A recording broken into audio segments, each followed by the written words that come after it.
इसी प्रकार अन्य प्रसंगों को श्रवण करने के लिए महाराज श्री के एकमात्र अधिकृत ऑफिशियल यूट्यूब चैनल को सब्सक्राइब करके बेल आइकन को अवश्य दबा दें।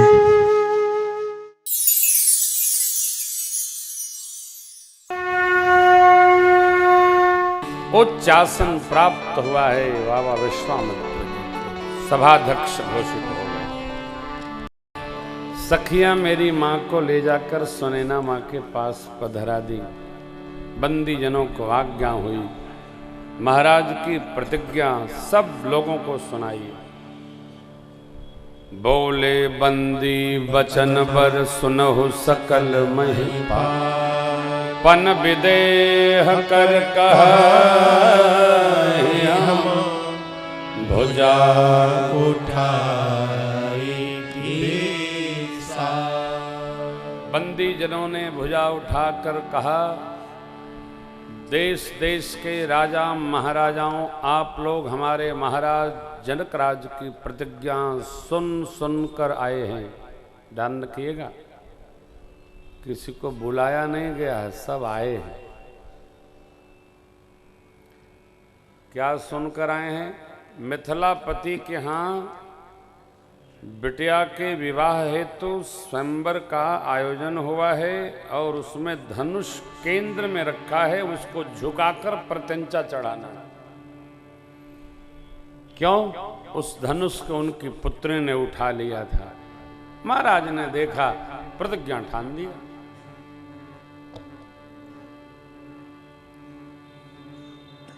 बंदीजन क्या बोले? ये धनुष जो केंद्र में रखा गया है स्वयंवर के, आप सब लोगों को ज्ञात है, आप सब लोगों की भुजाओं का बल चंद्रमा है और बाबा शिव का पिनाक राहु है। कितना गरु कठोर है, सब जगत विदित है, जानता है। आज देखिए बंदीजनों का क्या कहना। आज इस भरे राज समाज में जो इस धनुष को तोड़ेगा,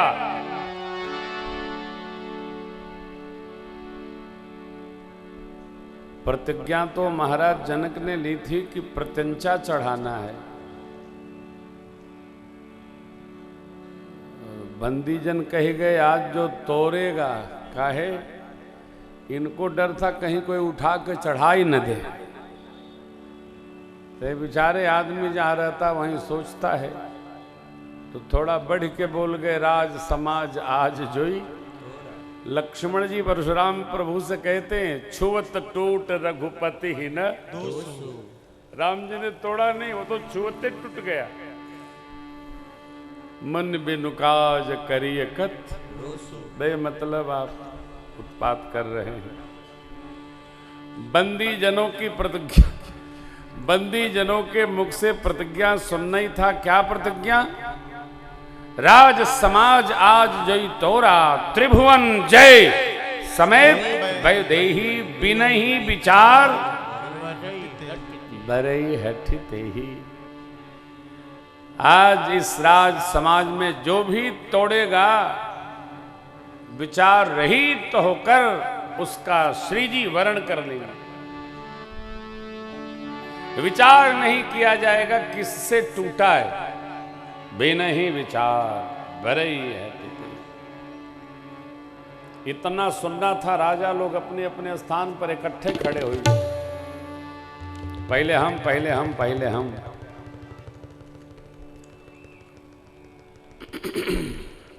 टूटना तो दूर, कोई तिल भर उसको हिला तक नहीं सका। सारे राजा उपहास के पात्र होकर सिर झुकाकर बैठ गए।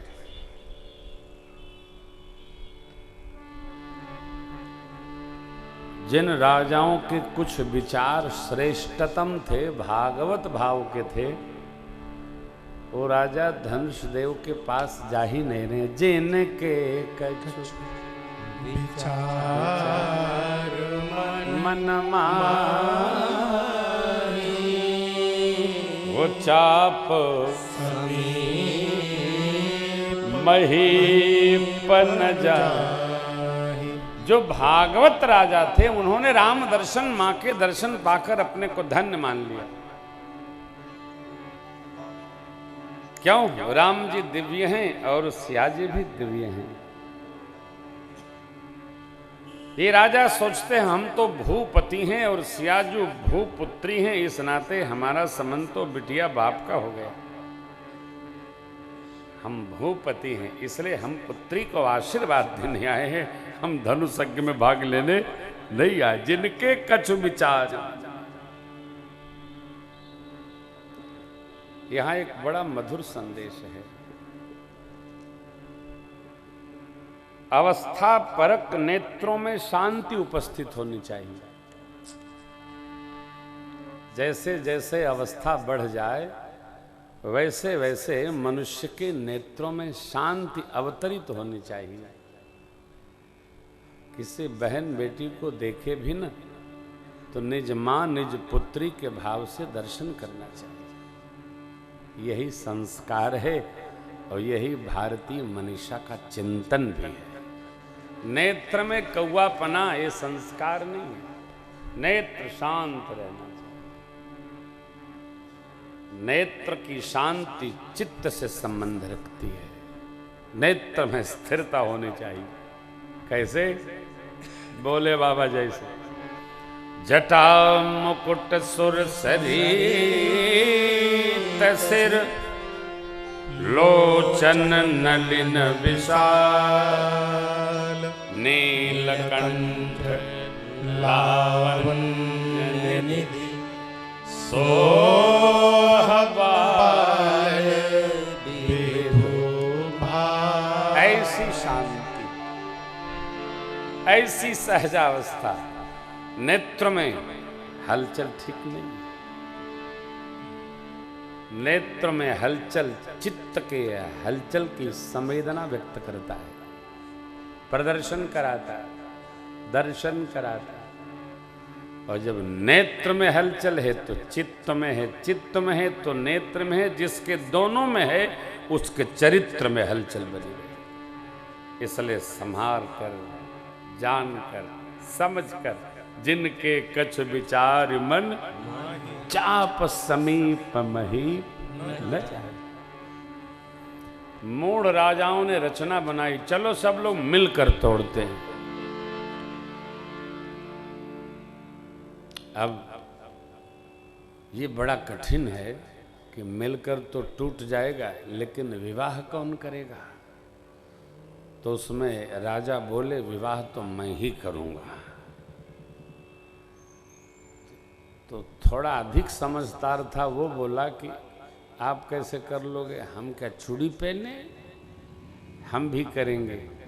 तीसरा बोला पहले धनुष मिलकर तोड़ो, फिर बाद में युद्ध करेंगे, जो सबसे बलवान होगा वही करेगा। ये क्या है?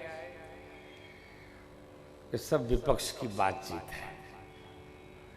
पक्ष में तो कोई जान नहीं पा रहा है, इसलिए अपनी अपनी योजना अपने अपने प्रकार से बना रहा है और अंत में वही होना है जो राम जी की इच्छा है।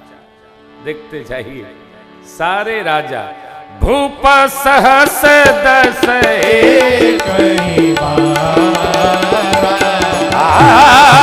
भूप सहस दस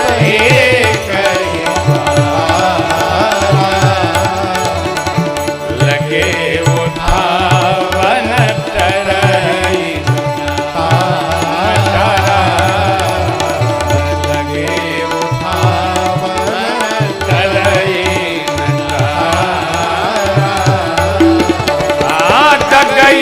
शंभो सरासन डगई न शंभो सरासन पावे वचन सती मन पावे वचन सती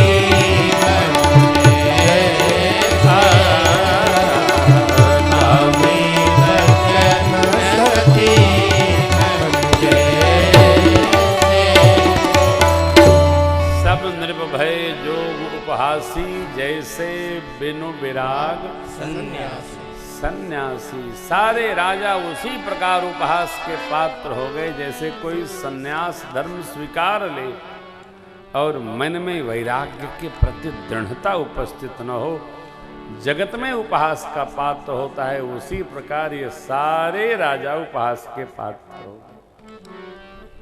धनुष तिल भर हिला नहीं, मिथिलापति खड़े हो गए।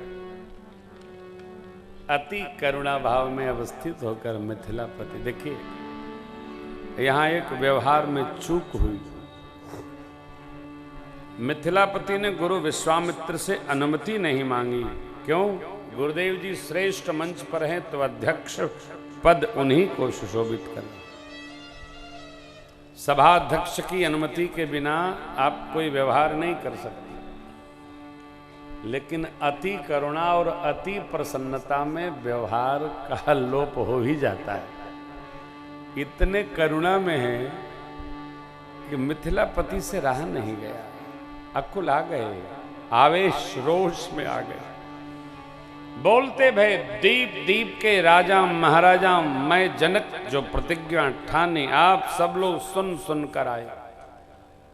देवता दैत्य भी सुंदर सुंदर मनुष्य शरीर धारण करके आप पधारे।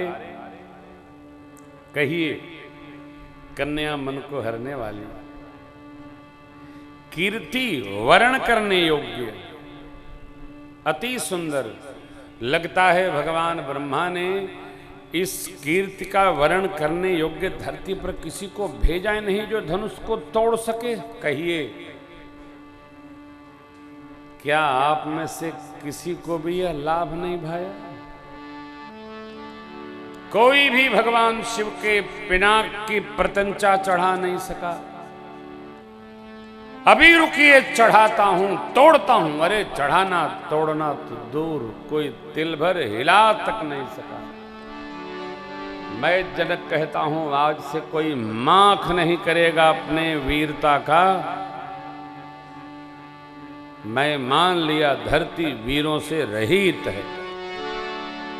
अब बैठे बैठे आप लोग क्या देख रहे हैं तमाशा? अपने अपने घर क्यों नहीं जाते? मैं यदि प्रतिज्ञा तोड़ूं, छोड़ूं, त्यागूं तो जगत में हंसी होगी। मेरी कन्या कुंवारी ही रहे, इसके अलावा मैं कर ही क्या सकता? यदि मैं जानता धरती पर कोई वीर है ही नहीं तो ऐसी प्रतिज्ञा करने की भूल मैं कदापि नहीं करता जिससे मेरी जगत में हंसी होगी।